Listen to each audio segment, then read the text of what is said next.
Hallelujah. Praise the name of the Lord Jesus Christ, King of Kings and Lord of Lords. Salamat po, Panginoon Kristo, sa iyong kabutihan. Salamat po, Lord Jesus, sapagkat ikaw ang Diyos na buhay. Oh, hallelujah. God is good all the time. And all the time, God is good. Thank you, Lord Jesus, sa iyong kabutihan. Salamat po at kami ay nagising. Ako ay nagising upang ikaw ay aking sambahin, upang ikaw ay aking pasalamatan, upang ikaw ay aking purihin, upang ikaw ay aking itaas. Oh, hallelujah, Jesus. Worthy of everything. Karapat dapat na sambahin. Karapat dapat at walang iba o Panginoong Kristo. Maraming salamat po, Lord Jesus, sa iyong kabutihan. God is good all the time. And all the time, God is good. Thank you, Lord Jesus. Father God, Lord Jesus, Holy Spirit, thank you sa iyong kabutihan. Hallelujah. You are so good to us. Yes, Lord Jesus. Thank you, Holy Spirit. Holy Spirit, thank you. Thank you, Holy Spirit. You are good at all times. Ang batayan ng ating pananampalataya kay Panginoong Kristo. Ano na ngayon? Ngayon ay Tuesday! Busy day ni Tita Bets. Tuesday. Monday and Tuesday ang busy ni Tita Bets, ang kabisihan. Lord Jesus. So, ano na ngayon? 22 na. Thank you, Lord. John 3:16. For God so loved the world that He gave His only begotten Son, that whosoever believe in Him will not perish but have everlasting life. Happy moments! Praise God! Difficult moments, seek God. Quiet moments, worship God. Painful moments, trust God. And every moment, thank God. Hallelujah. Thank you, Jesus. Yes, Lord Jesus. Welcome dito sa ating live. Ngayon ay July 22, 2025. Praise the Lord sa panibagong umaga. Dito ang ating Word of God sa umagang ito. The armor of God. So, Sharon, asa naman yung si Sharon, yung ating, sino ang dapat maunang tumanggap, Sharon? Sino ngayon? Si Brother Sandy pala, Sharon. So, si Brother Sandy, ang bigyan mo ng, padalhan mo, Sharon, ng John 3:16 na, Sharon, na Word of God. John 3:16.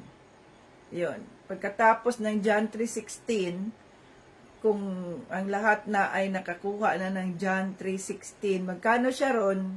Meron ba doon, Sharon? Ang John 3:16, meron ba doon sa Shopee, Sharon, na ipadala mo doon sa Leyte? Pagkatapos ng John 3:16, ay ito naman ang ipapadala natin pag na-round na natin lahat. Ito naman ipadala natin ang armor of God. Ayan. So ito ang ating salita, no? Armor of God. So kailangan ang armor of God ay ating ma-armor. put on the whole armor of God. So, ano yung mga armor of God natin? The helmet of salvation, the shield of faith. O, ayan, ang helmet of salvation. Ang helmet of salvation. Ayan, o. The helmet of salvation, ang shield of faith. Ano pang mga nandito? The breastplate of righteousness. Ito, para yung puso natin ay hindi tayo basta-bastang ano ng demonyo, no, yung puso natin. Ano pa? The belt of truth. So yung ating belt dito, ano yung truth natin? Ang Biblia, ang ating truth, kaya wag nating kalimutan 'yan. Ano pa? The shoe of peace. So, Ephesians 6:11 to 17. Yan, pinost ko yan dyan ngayon sa ating, sa vitamin. So, ang Ephesians 6:11 to 17. Yan ang ating Word of God. Okay? Isusuot nating uniform. So, sa susunod, ang gawin natin, ayan, ang John 3:16. So, tingnan mo yun doon, Sharon, kung magkano siya para isama natin yan sa ating budget bawat linggo. So, bawat linggo ay may makakatanggap ng ating evangelism t-shirt. O, maganda sana yun, Sharon, kung magpiprint na lang tayo dyan ba kung saan. Tapos dito sa dulo ay lagyan natin ng Team Jesus. Ayan. Maganda yun, Sharon. Kung mayroon yan, o hanapin nyo yan at para makapag-print na kaagad. Okay. So magpuri tayo sa ating Panginoong Hesus Kristo. Magpuri na tayo mga ka-Team Jesus. Ayan ang ating ilaw para tayo ay ayun. Magpuri tayo sa ating Panginoong Hesus Kristo.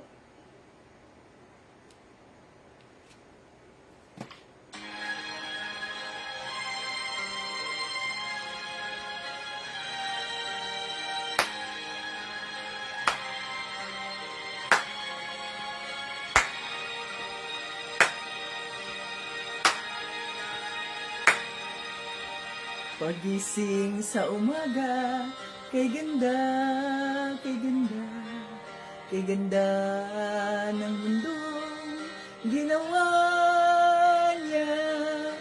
Ngayon ko lang nakita ang ganda ng mundo. Salamat sa Diyos at ako'y binago. Yes, Lord. Thank you, Lord Jesus. Hallelujah, Lord. Nang tanggapin ko si Jesus, aking Diyos, na bago ang lahat sa buhay ko. Bagong ligaya ang nadarama, bagong pag-asa ang nakikita.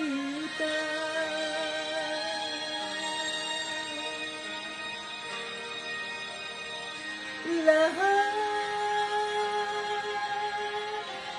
ay aking ibibigay pati aking buhay upang purihin siya.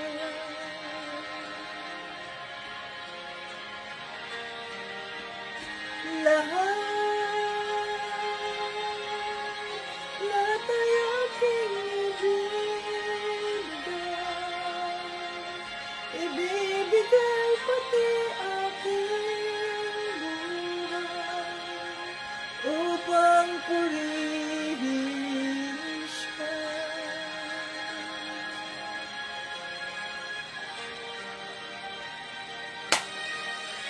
Hallelujah, Lord Jesus. Nag-uumapaw ang aking saya.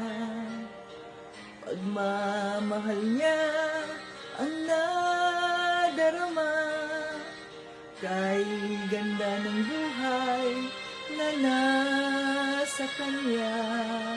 Purihin ang Diyos, purihin si Jesus.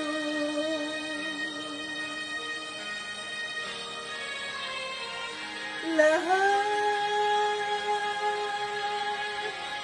ay aking ibibigay pati aking buhay upang purihin siya.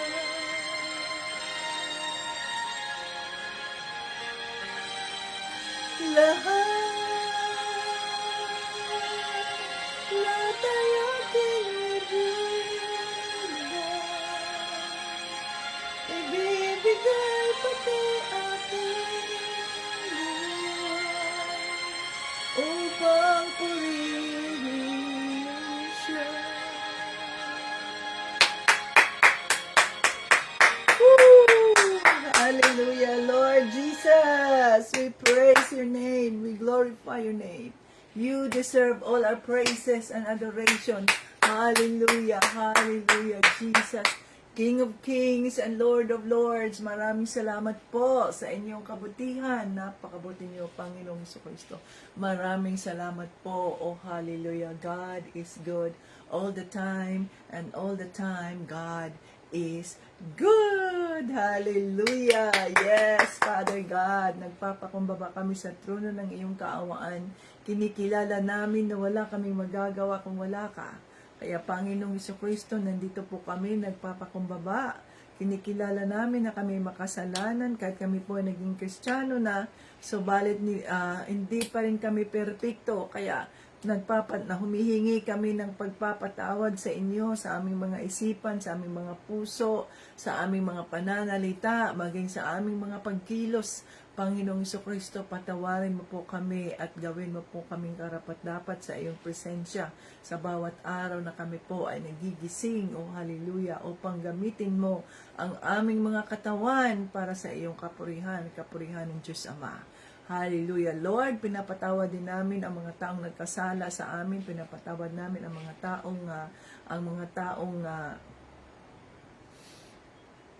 taong Panginoong Diyos na nananakit sa amin, naninira sa amin, lalo na po tungkol sa aming pananampalataya sa inyo. Panginoon, patawarin mo po ang mga taong ito, Lord, na numuusig sa amin. Patawarin mo po, Panginoong Diyos, maawa po kayo sa kanila, Lord, at hayaan mo po ang iyong kaawaan, ang kanilang mararanasan, at hindi ang inyong anger, hindi ang inyong galit, Panginoon. Patawarin mo po sila, O Lord Jesus, O hallelujah.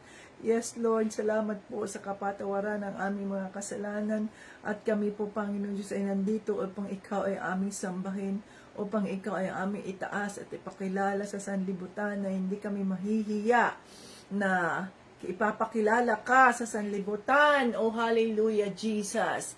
You are so good to us. Hallelujah. We welcome your Holy Spirit in our midst today.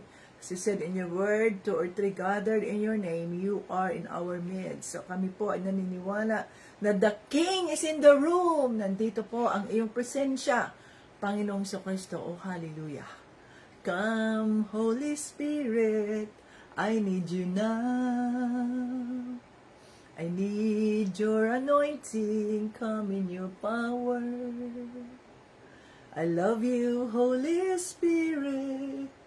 You captivated my soul, and every day I learn to love you more. Come, Holy Spirit, I need you now. I need your anointing, come in your power. I love you, Holy Spirit. You captivated my soul. And every day, I learn to love you more. I'm reaching for your heart.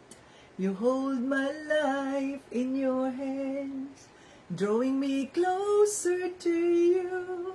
I feel your power and Lord, nothing compares to this place. where I could see you face to face. I worship you in spirit and in truth. I'm reaching for your heart. You hold my life in your hands, drawing me closer to you. I feel your power renewed. Nothing compares to this place where I could see you face to face. I worship you in spirit and in truth. I'm reaching for your heart.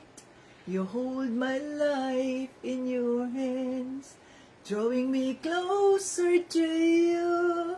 I feel your power renewed. Nothing compares to this place where I could see you face to face. I worship you in spirit and in truth. We worship you in spirit and in truth. Hallelujah, Father God. Sinasamba ka namin sa espiritu at sa katotohanan. Ikaw po ang usap sa bawat isa at hayaan mo po na ang iyong presensya po ang aming maging kapay. Itago mo ang iyong lingkod sa iyong cross, Panginoong Kristo, na hindi po ako ang makikita, kundi ang makikita ang iyong kabutihan, ang iyong kagalingan, ang iyong pagmamahal walang hanggan. Hallelujah. Yes, Lord Jesus. At dinideklara namin ang live na ito ay holy, sanctified by the blood of Jesus. At hayaan mo po, dinideklara namin na bigyan mo kami ng maayos na internet connection upang strong internet connection upang mairaos po namin ng maayos ang iyong Bible study at maintindihan namin ang mensahe na isang iparating.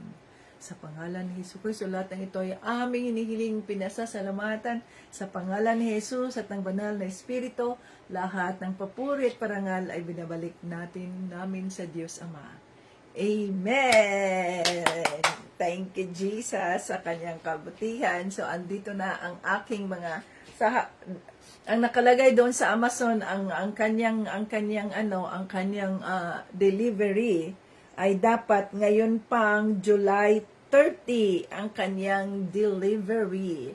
Pero tingnan mo kahapon ay na-deliver na siya. ang dami akong in order. Ayan John 3:16. So andito, ang dami kong in order dahil nag-on sale siya. Nag-on sale at saka 'di ba mayroon akong gift card na ibinigay sa akin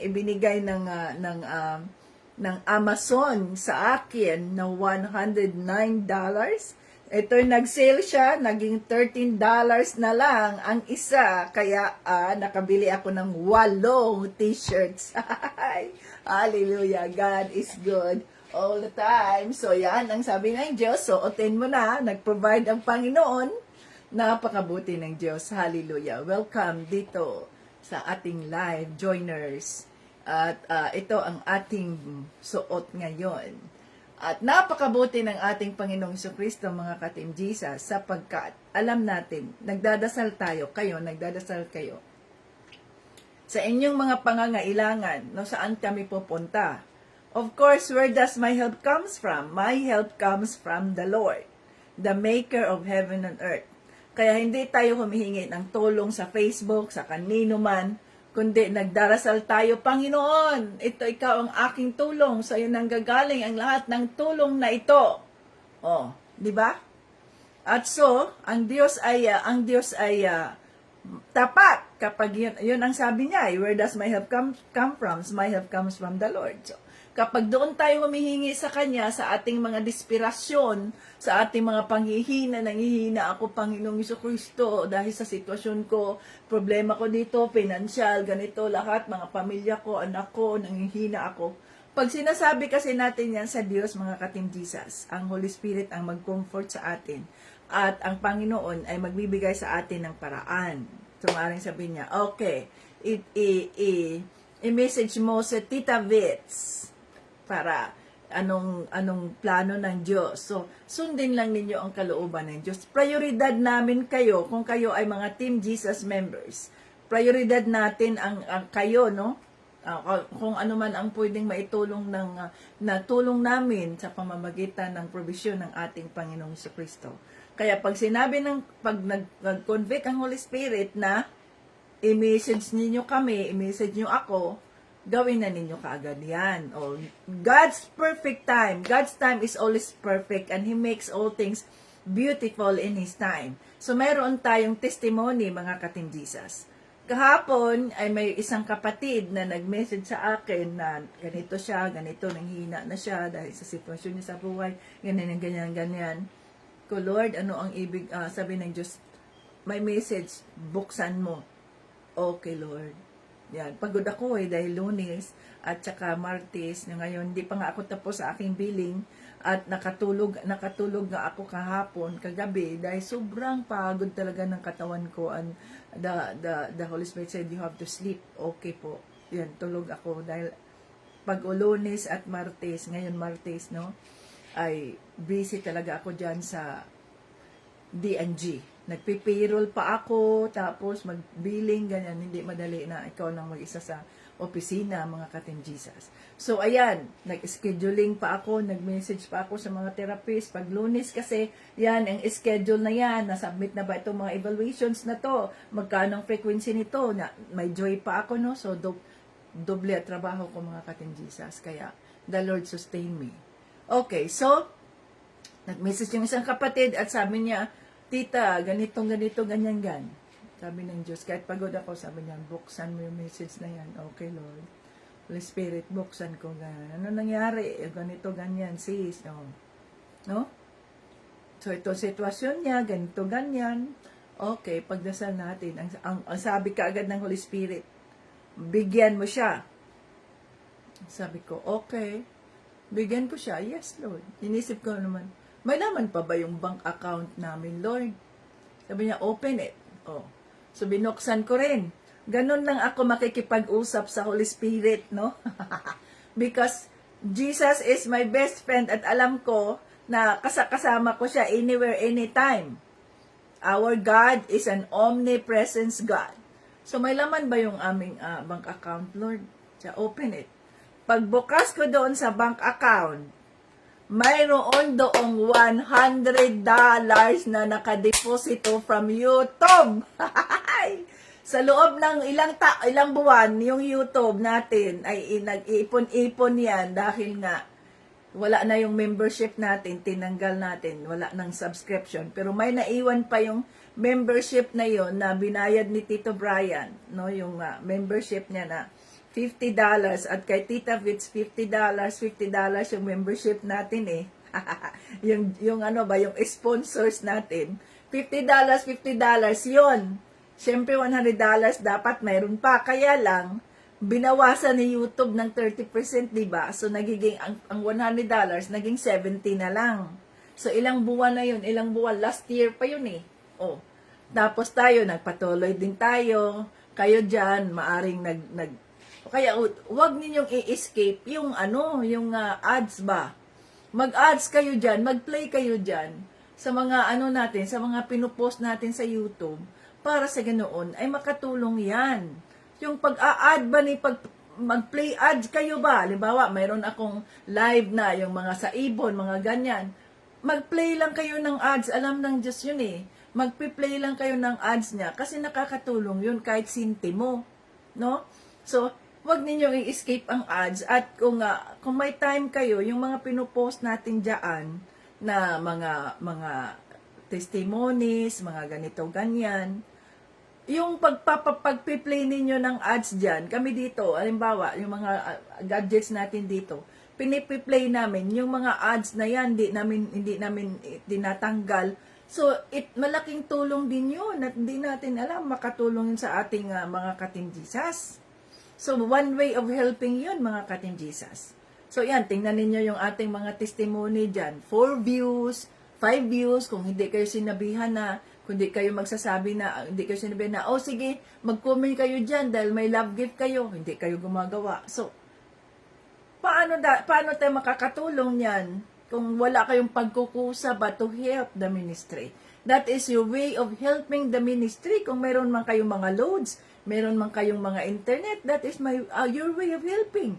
So doon ako sa YouTube, nag-replay ng ating mga Bible study, at may ads yan, hinahayaan ko lang ang ads, nang sa ganoon ay makatulong. So umabot na siya ng $100, $100, mga ka-Team Jesus. So na-deposito. Sabi ko, so praise God, mayroong $100, Lord. At sabi niya, yan ang ipadala mo. Hallelujah. Thank you, Jesus. So, ganun lang yung kasimple, mga ka-Team Jesus. So, dito kami, mga gadgets natin dito. Pinag-play namin yung mga ads. Ay malaki dito sa Amerika, malaki ang ads. Kaya umabot na siya ng $100. To God be the glory. So, God makes all things beautiful in His time, and in His perfect time, He make all things beautiful. Diba? Kaya nakatulong ang ministry sa ating isang kapatid na talagang nanghihina na sila, pamilya na, dahil ganito sitwasyon niya, ganyan-ganyan.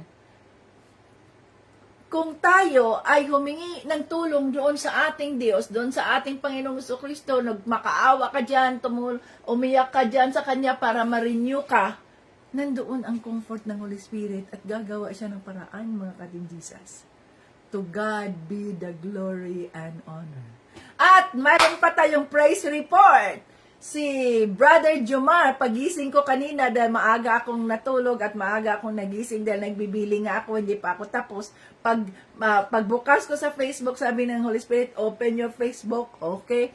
Pagbukas ko doon, ay ang nakita ko doon ay ang baptism ni Brother Jomar. Hallelujah! Praise the Lord! Thank you, Jesus! Ang saya-saya ng aming mga puso sapagkat kayo ay sumunod sa kalooban ng banal na Espiritu. Kaya congratulations, Brother Jomar. At maya-maya naman ay nakita ko naman yung posting ni Sister Lisa tungkol kay Brother Rolando. Hallelujah! Thank you, Jesus! Congratulations, Brother Jomar and Brother Rolando, sa pagsunod ninyo sa kalooban ng banal na Espiritu sa mga buhay ninyo. Kaya dinideklara ko ang silyo ng banal na Espiritu sa mga kaluluwa ninyo, sa mga katawan ninyo, sa inyong mga espiritu, at ang total covering of the blood of Jesus sa inyong mga buhay. Oh, hallelujah!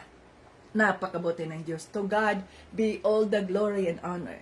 Kayo, mga ka-Team Jesus, kung mayroong kayong mga partners, mga ganyan, na hindi kayo nag-asawa, at you decided to follow Jesus, pwede kayong magpabaptismo kahit hindi kayo nakasal.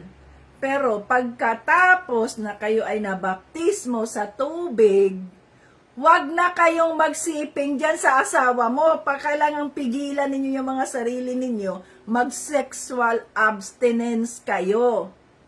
Dahil hindi kayo kasal at kapag ikaw ay nabaptismo na sa tubig, nasilyado ka na ng banal na Espiritu, kailangan ang iyong katawan ay maging banal.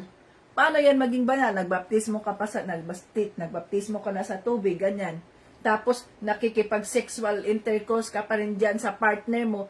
Useless yung pagbaptisi mo dyan. Useless yung pagtanggap mo kay Panginoong Jesucristo kasi nananatili ka pa rin sa kasalanan mo. Yan ang sinabi dyan sa lumang tipan, di ba? Na paulit-ulit ang offering, pero hindi naman nagbago, nagkakasala pa rin. Yan ang ibig sabihin nun.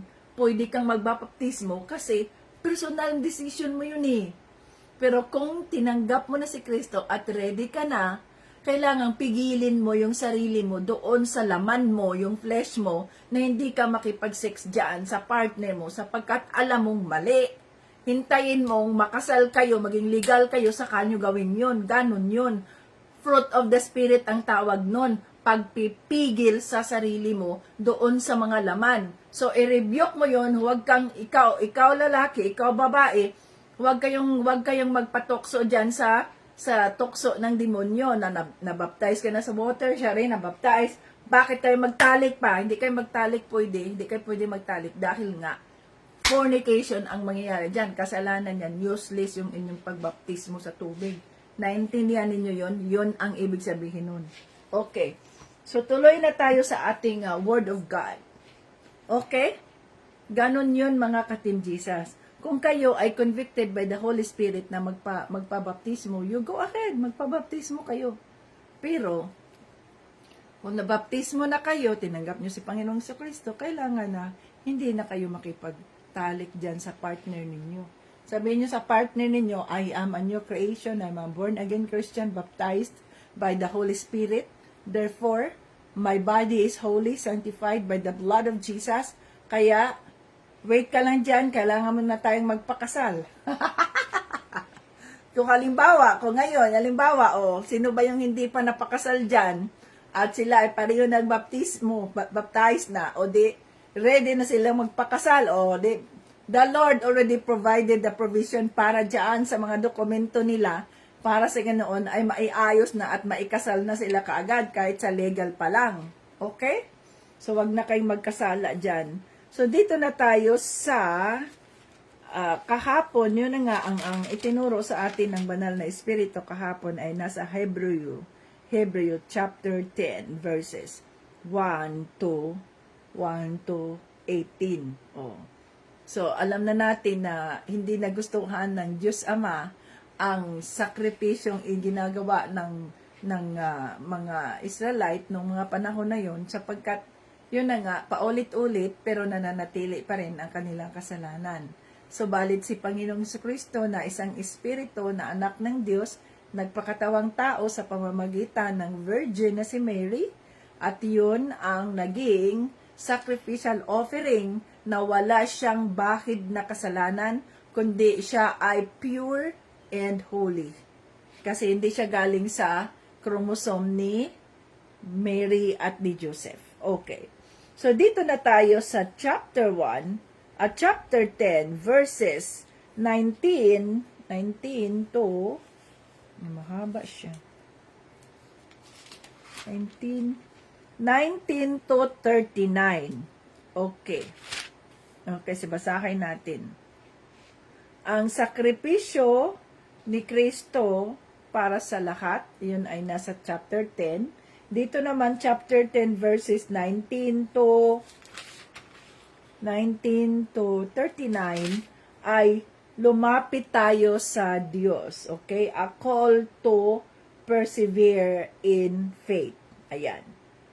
Nandito na tayo. Asan na yung mga Biblia? Basahin na natin.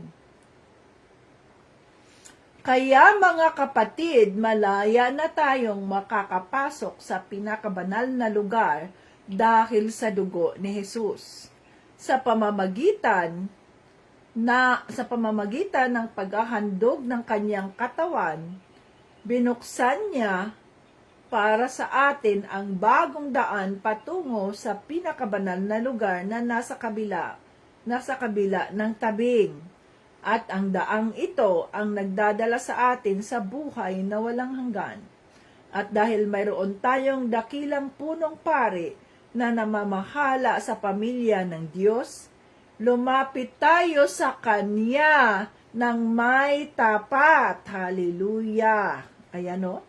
Lumapit tayo sa Kanya ng may tapat na puso at matatag na pananampalataya, dahil nilinis na ng dugo ni Jesus ang mga puso natin mula sa maruming pag-iisip at nahugasan na ang mga katawan natin ng malinis na tubig. O, dahil tayo nga ay nagpabaptismo na sa tubig. Magpakatatag tayo sa pag-asa natin at huwag tayong mag-aalinlangan.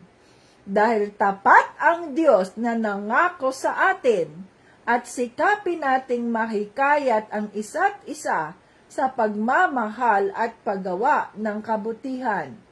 Huwag nating pabayaan ang mga pagtitipon natin gaya ng nakaugalian na ng ilan. Sa halip, palakasin natin ang loob ng bawat isa, lalo na ngayong nalalapit na ang huling araw. Hallelujah. Dito tayo sa 26. Sapagkat kung sasadyain pa nating magpatuloy sa paggawa ng kasalanan, pagkatapos nating malaman ang katotohanan, Wala nang handog na maiaalay pa para mapatawad ang mga kasalanan natin. Tanging ang nakakatakot na paghukom at nagliliyab na apoy ang naghihintay sa mga taong kumakalaban sa Diyos. Ipinapatay noon ng walang awa ang lumalabag sa kautusan ni Moses kapag napatunayan ng 2 o 3 saksi ang paglabag niya. Gaano pa kaya kabigat ang parusang tatanggapin ng taong lumapastangan sa anak ng Diyos at nagpapawalang halaga sa dugo na nagpatibay sa kasunduan ng Diyos at naglinis sa mga kasalanan niya? Talagang mas mabigat ang parusa sa mga taong ito na humahamak sa maawaing banal na espiritu. Sapagkat kilala natin ang Diyos na nagsabi, "Ako ang maghihiganti, ako ang magpaparusa." At mayroon ding nakasulat na ganito, "Hahatulan ng Panginoon ang mga taong sakop niya." Kakilakilabot ang kahihinatnan ng mga hahatulan ng Diyos na buhay. Dito tayo sa 32. Alalahanin niyo ang nakaraang panahon noong una kayong naliwanagan. Dumaan kayo sa matinding hirap, pero tiniis nyo ito at hindi kayo nadaig. Kung minsan inaalipusta kayo at pinag-uusig sa harap ng mga tao, at kung minsan na may dinadamayan nyo ang mga kapatid na dumaranas ng ganitong pagsubok.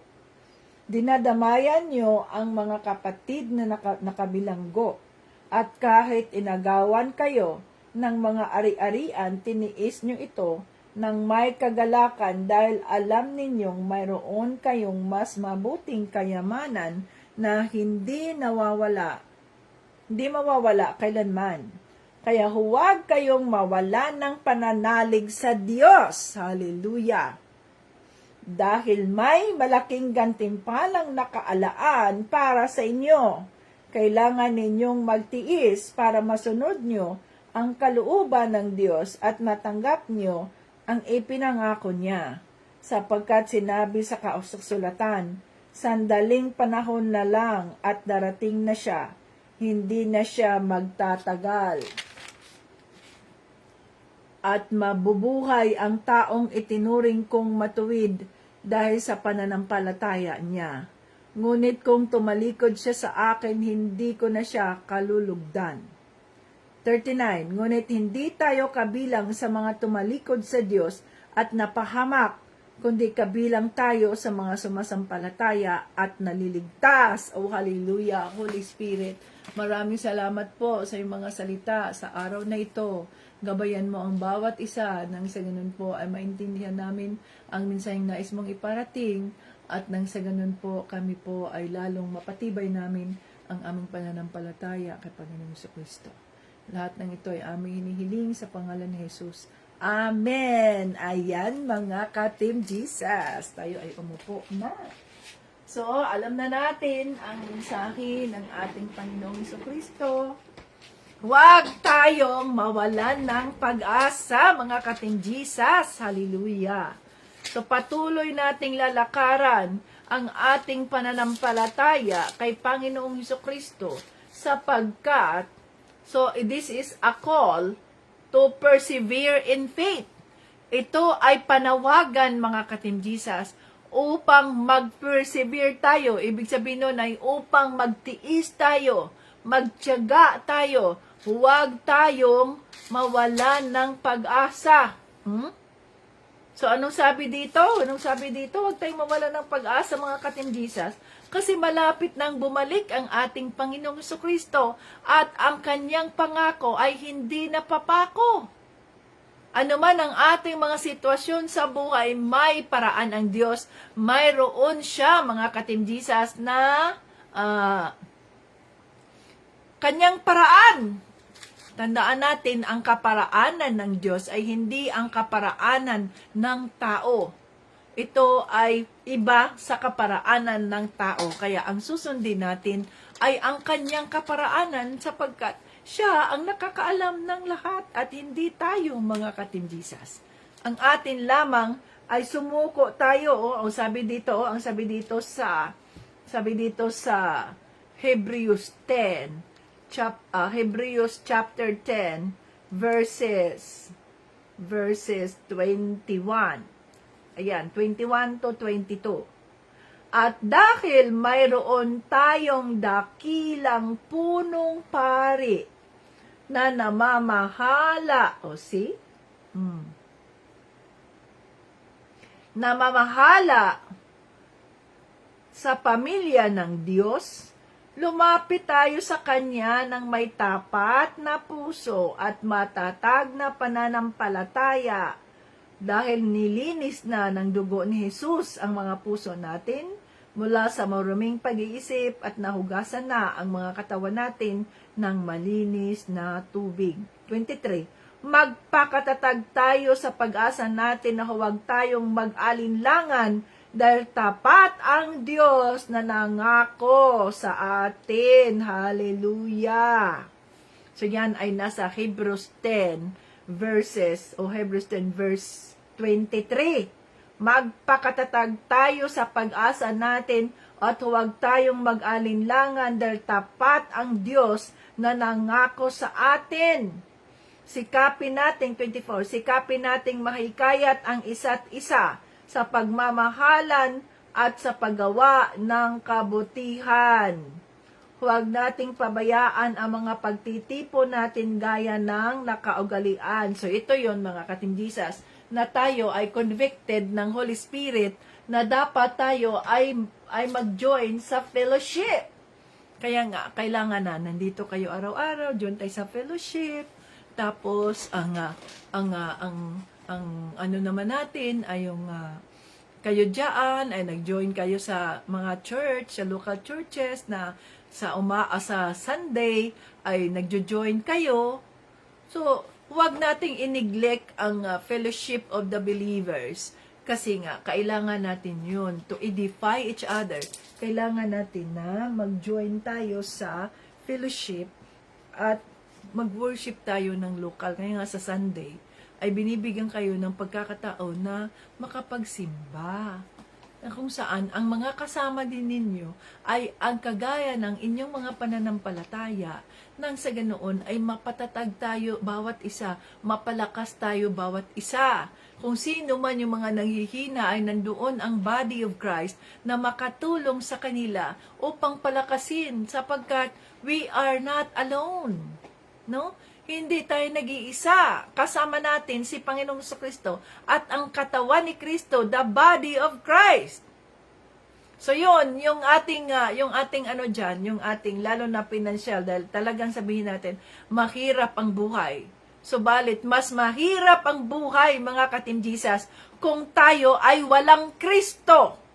At kung ay naharap lang natin ang ating mga pagsubok sa buhay na tayo ay nag-iisa. Okay? Kung hinaharap natin ang mga pagsubok sa buhay na tayo ay nag-iisa, mas mahirap ang buhay, mga katimjisas, kung hinaharap natin ang buhay, ang mga pagsubok sa buhay na wala ang ating Panginoong Kristo, mas mahirap ang buhay. Eh sabihin mo, ang hirap talaga ng aking nararanasan ngayon. Ang hirap talaga ng buhay, lalo na pinansyal. Wala akong ganito, ganyan. Pero mapalad ka kahit mahirap ang buhay at maaring sabihin mong wala kang ganito, wala kang ganyan. May Kristo ka! Hallelujah! May Panginoong Hesukristo ka na siyang may-ari ng lahat at kung kasama natin si Panginoong Hesukristo, kung mayroon tayo si Panginoong Hesukristo sa puso natin, mga katimjisas, mapalad tayo sapagkat ang ating Diyos, anong sabi dyan? Anong sabi dyan sa salita ng Diyos? Hebrews 10 verse 23. magpakatatag tayo sa pag-asa natin at huwag tayong mag-alinlangan dahil tapat ang Diyos nangangako sa atin. See? Tapat ang Diyos na nangako sa atin eh. Kaya nga kailangan natin ang armor of God. Kasi ang ating mga kaaway, hindi yung mga kaaway natin yung ating asawang lalaki, asawang babae, mga anak natin, yung mga kapatid natin, pamilya nanay, tatay natin, pinsan natin. Hindi yan silang ating mga kaaway. Ang ating mga kaaway ay yung mga principalities, di ba? Ang ating mga kaaway, yun yung mga hindi nakikitang mga espiritu na pumasok dyan sa kanilang mga katawan upang tayo ay tuksukin, upang tayo ay pagalitin, magkaroon tayo ng inis, galit, magkimkim ng sama ng loob at lahat-lahat na hindi naman sa Diyos. Kaya armor of God. Kailangan natin yung armor of God, mga ka-Team Jesus. Nandiyan nga yan basahin ko nga. Nandiyan nga sa aking dyan. Nandiyan sa aking Facebook ang armor of God. Ayan, balikan natin yan. Ang armor of God. No? Diyan ang armor of God, Ayan, Ginawa ko yan sa Tagalog para mas maintindihan. Ito yung armor of God, Efeso 6:11-17. Isuot ninyo ang buong kasuotang pandigma na kaloob ng Diyos upang mapaglabanan ninyo ang mga pakana ng Diablo. 12. Sapagkat hindi tayo nakikipaglaban sa mga tao, kundi sa mga pinuno, sa mga may kapangyarihan, sa mga tagapamahala ng kadilimang umira sa sanlibutan ito, sa mga hukbong espiritual ng kasamaan sa impapawid, kaya't gamitin ninyo ang kasuotang pandigma na mula sa Diyos, sa ganon makakatagal kayo sa pakikipaglaban sa pagdating ng, sa pakikipaglaban, pagdating ng araw na sumalakay ang masama, upang pagkatapos ng labanan ay matatag pa rin kayong nakatayo. Kaya't maging handa kayo, ibigkis sa inyong baywang ang sinturon ng katotohanan. The truth. Ano ang the truth? Ayan ang salita ng Diyos. Isuot sa dibdib ang baluti ng katuwiran. So ito yung ating breastplate of righteousness. Kaya pag ang demonyo ay magsasabi sa atin, na ay wala, useless ka naman, wala ka namang halaga, hindi ka importante sa tao, sa iba, pamilya mo, ganyan. Ang puso kasi, pagdating sa emotion, puso yan aatakihin ng demonyo. So, ang ating breastplate of righteousness, sabihin natin, I am a child of God. There is no more condemnation when you are in Christ Jesus. I am free from condemnation. Kung wala mang naghalaga sa akin, kung wala mang nagbigay importansya sa akin, pamilya ko, kapatid ko, asawa ko, mga anak ko, mayroong nagpapahalaga sa buhay ko. Ayan, si Panginoong Jesucristo na siyang nagpakamatay sa akin, inihandog ang kanyang buhay para sa aking kaligtasan. Sa makatuwid, Satanas, umalis ka sa isipan ko, sa puso ko, wala kang puwang. Sinabi sa salita ng Diyos, ganun dapat tayo. Matapang tayo sa pakikipaglaban sa espiritual sapagkat mayroon tayong armory. Mayroon tayong panlaban, ang salita ng Diyos. So itong salita ng Diyos, mga ka-Team Jesus, ito yung ating mga bala. Libo-libong mga bala ang nandito sa armory natin na kung saan tiyak, kung kailangan natin, tiyak yan na magbibigay sa atin kagaya ng ginawa ni Panginoong Jesucristo. It is written. Sabi niya doon, di ba? Nakasulat. Ibig sabihin, nakasulat sa salita ng Diyos.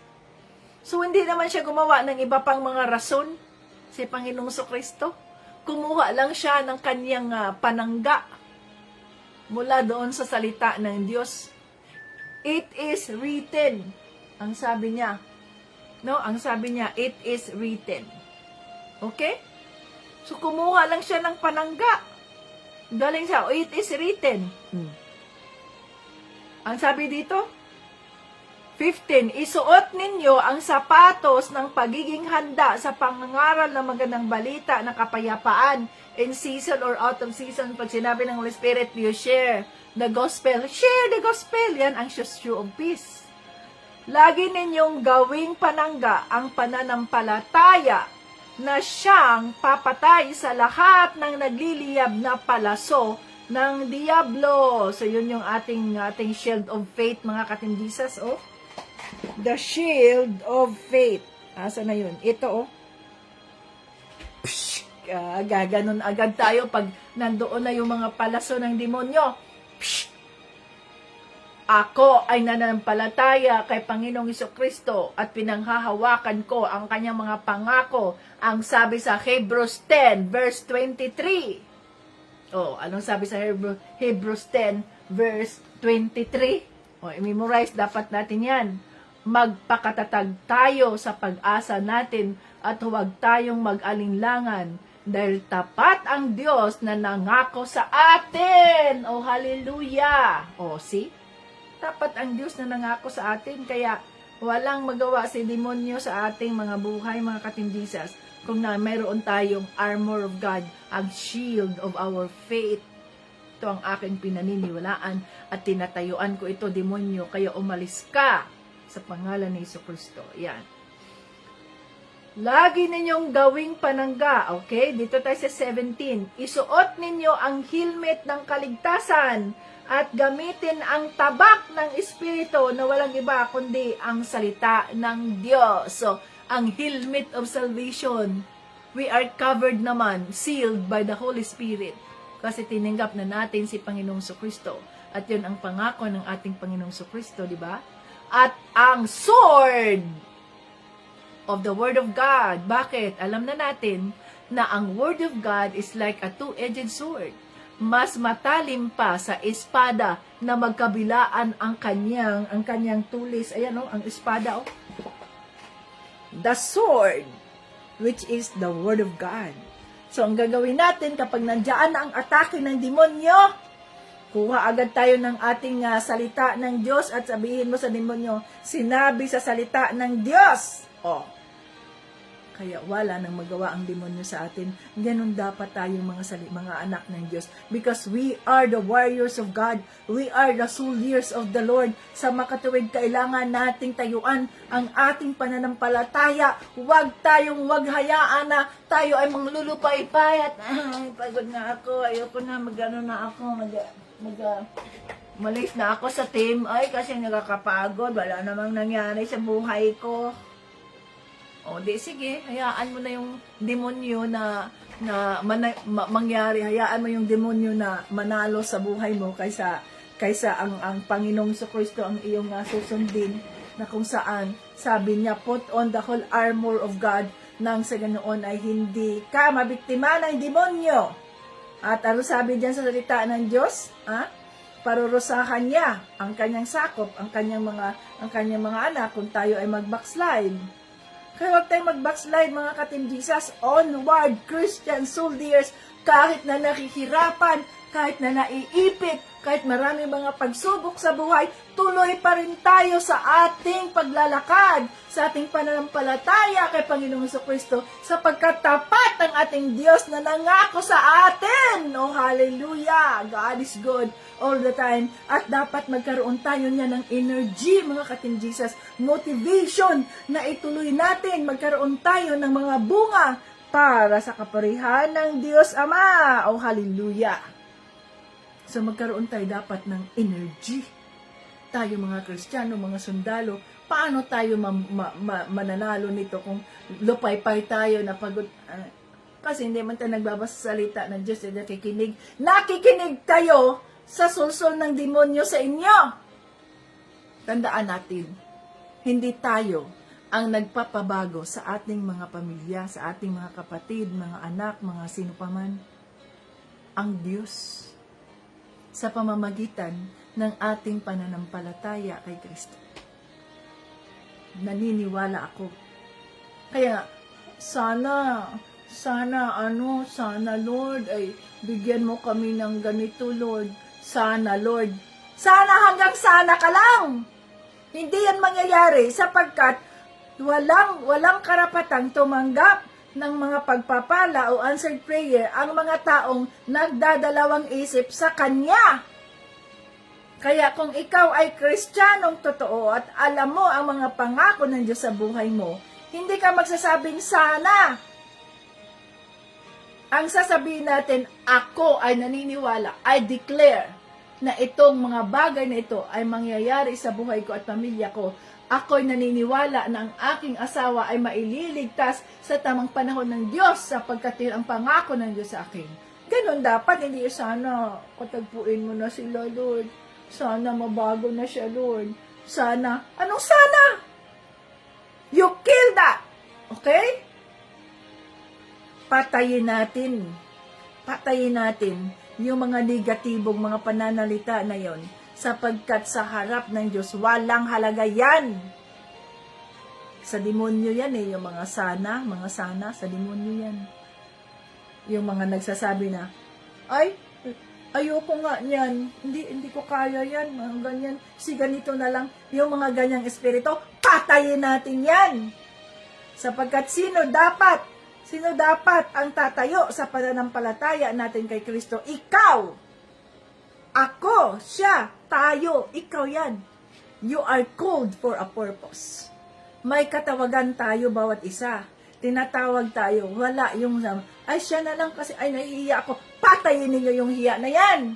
Sapagkat ang mga nahihiya para sa kalooban ng Diyos, ang nahihiya kay Kristo sa publiko, ikahihiya din niya doon sa langit. O, sino ang mas mahalaga? Ang mapahiya ka dito sa lupa dahil kinikilala mo si Panginoong Jesucristo? Ang ikahiya ka ni Jesucristo sa harap ng Ama niya, na kung saan kapag ikinahiya tayo sa harap ng Diyos, wala na magawa natin dyan. Doon na tayo sa impyerno. Yun na ang ating destiny dahil ikinahiya natin si Panginoong Jesucristo sa harap ng publiko. No? So, anong sabi dyan? Hindi tayo ang mga tao. O ang sabi dyan, no? Sabi niya, dito sa Hebrews, chapter 10, verses 38. At mabubuhay, yun sabi, at mabubuhay ang taong itinuring kong matuwid dahil sa pananampalataya niya. Ngunit kung tumalikod siya sa akin, hindi ko na siya kalulugdan. So nakakatakot yan mga katinjisas, kung hindi na tayo kalulugdan ng Diyos, sapagkat ibig sabihin nun, paghuhusga na ang ating matatanggap, at yun ay itatapon tayo sa nag-aapoy na impyerno. Sabi dito sa 39, ngunit hindi tayo kabilang sa mga tumatalikod sa Diyos at napapahamak, kundi kabilang tayo sa mga sumasampalataya at naliligtas. Oh, hallelujah! Kaya, ideklara dapat natin, yes! Ako ay kabilang sa mga taong nananampalataya kay Kristo. Ako ay kabilang, ang sabi dito? Kabilang sa mga sumampalataya. At naliligtas. Hallelujah! So, hindi tayo kasama doon sa mga tumalikod kay Panginoong Jesucristo. Tayo dapat ay kasama sa mga nananampalataya at naililigtas ng dahil sa ating pananampalataya kay Panginoong Jesucristo. Kaya, kayo mga katinjisas, put on the whole armor of God. Declare the Holy Spirit in you. Kasi nandiyan ang Holy Spirit Naghihintay lang yan ng Holy Spirit na i-declare natin sapagkat we have the power. Our declaration has the power. Hindi man yan makikialam ang mga anghel ng Diyos. Hindi man yan nakikialam ang banal na espiritu kung hindi mo yan kasabihin, kung hindi mo pinaniniwalaan, kung hindi mo yan dideklara. Kaya nga kami, bawat pag-alis namin sa bahay, Father God, no? We activate the billions of angels of the Lord to protect us, your home, your properties, your businesses, our trip in front of us, behind us, all around us. So, kailangan nating ideklara yun.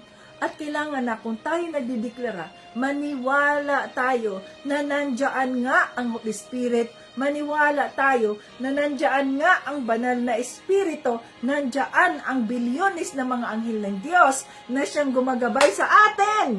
Hallelujah! At nag-iingat sa atin, mga kating Jesus. Woo! God is good all the time. Salamat po, Panginoong Jesucristo, sa kalakasan ng aming pangangatawan. Salamat, Holy Spirit, sa energy, sa motivation na ibinigay nyo sa akin, sa bawat isa na nandito nakikinig sa iyo. Oh, hallelujah. To you be all the glory and honor. Praise God. Praise God. Panginoong Jesucristo, maraming salamat po sa iyong mga pangako, sapagkat ang iyong mga pangako ay hindi napapako. Tapat ka sa iyong mga pangako.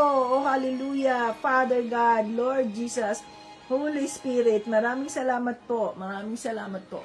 Isinusoko namin sa inyo ang lahat ng aming mga sitwasyon. At dahil wala po kaming magawa kung wala ka. Kay Lord, we renew our faith in you. Renew our mind, renew our heart. Remind us, Father God, na magpapatatag, na maging matatag sa aming pananampalataya sa iyo. Kahit ano man ang aming mga sitwasyon, sinasabi mo, mayroon kaming punong pari. Kaya anytime, anywhere, kinakausap namin ang banal na Espiritu, ang Espiritu ng aming punong pari, si Panginoong Jesucristo, na tulungan kami sa aming mga sitwasyon. Anong gagawin namin dito, Lord? Maawa po kayo. Anong gagawin namin, Lord? Anong sabi mo sa mga salita? Lord, tulungan mo kami, Panginoong Spirit. Ang iyong mga kaanakan. Dinideklara namin na kami ay matatag, na kami ay matagumpay, na kami ay matagumpay ng mga sundalo mo. Nagagamitin namin ang aming mga katawan, ang show of peace, saan man kami pupunta, ibabahagi namin ang iyong kaligtasan, ang iyong kabutihan. Oh, hallelujah! God is good all the time, and all the time, God is good. Praise the name of the Lord. Thank you, Jesus. Ano man po ang pangangailangan ng iyong mga kaanakan, Lord, ikaw po ang magbibigay nito sapagkat ikaw ang aming provider. Lord Jesus, you are our great provider. Oh, hallelujah. We praise you, we adore you. Thank you so much, Lord. We love you, Lord Jesus. We love you, Lord Jesus. Holy Spirit, we love you. Almighty Father, we love you. Hallelujah.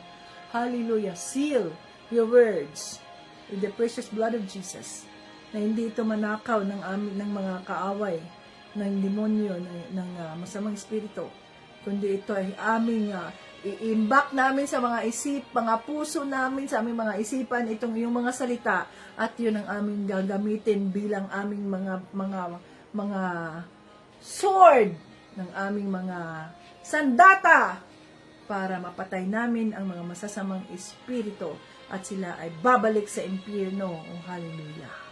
Thank you, Jesus. To you be all the glory and honor, Father, for everything that you have done in us and through us. Hallelujah. In Jesus' name. Amen. Yay! God is good all the time. And all the time, God is good. Napakabuti ng Diyos. Ayan, mga katim Jesus. So, kayo ba ay napalakas? No? Pinalakas ng banal na Espiritu yung ating mga kaluluwa, mga katim Jesus.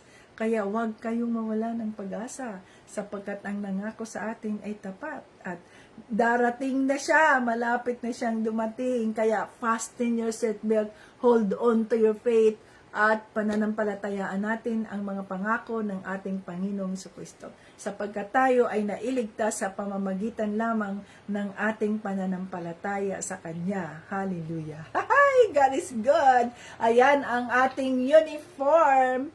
So, medium lang ito, mga katim Jesus. Akala ko nga, ay medium, parang ang sikip. Hindi pala masikip, tamang-tama lang pala sa akin ang medium. Praise God sa kanyang kabutihan. Hallelujah. So, ayan mga ka-Team Jesus, hanggang sa muli. Jesus loves us. Bye-bye.